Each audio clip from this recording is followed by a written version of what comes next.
For a closer look at the DRC conflict, let's now speak to Professor Kasaija Phillip Apuuli, a professor of political science at Makerere University in Kampala. Professor, thank you for joining us on Africa Live. So what is your assessment of the current state of affairs in the DRC and in the eastern part of the country in particular?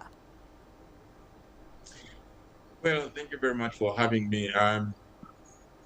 My assessment simply is that since 1 year now, we are marking 1 year since the takeover of Goma and subsequently Bukavu by M23. The situation is calm. It's not as bad as it used to be, but that does not mean that there is peace. We still have issues of the outbreaks of sporadic violence. But also increasingly, of course, we hear of the human rights violations that have taken place in the area. But generally, the situation is much more calmer than how it used to be a couple of years back.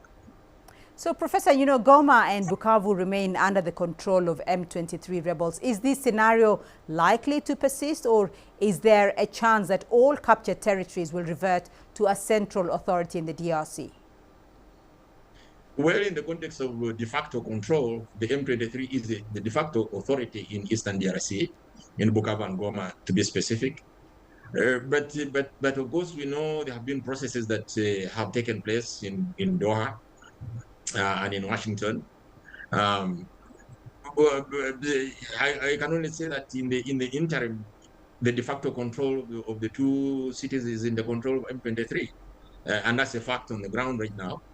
But that does not mean that in subsequent years it will not revert back to the control of the DRC government. But I'm only arguing that de facto it's M23 which is in control. So what has been the overall impact of the many mediation efforts around the crisis, and what needs to be done to unlock a lasting settlement? Well, there have been many mediations. There have been many interventions, both regional, international.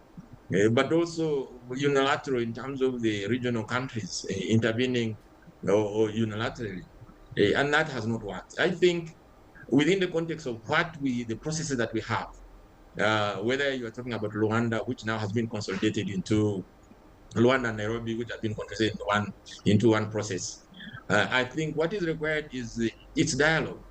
The problem in Eastern DRC is it's partly military, but largely it's the political problem. And so it requires a political solution. It doesn't really require a military solution. Because we have seen since 1960, the international system has involved, the international community through the United Nations has involved itself in DRC, but it has not brought peace. But to be specific for Eastern DRC, since 1999, we have had the presence of MONUSCO, but also these other interventions, they have not brought peace. So what is required is, for me, from where I sit, is more of it's a political problem. It's not a military problem, and hence we need to engage in political processes. All right, Professor Kasaija Phillip Apuuli joining us there from Kampala. Thank you.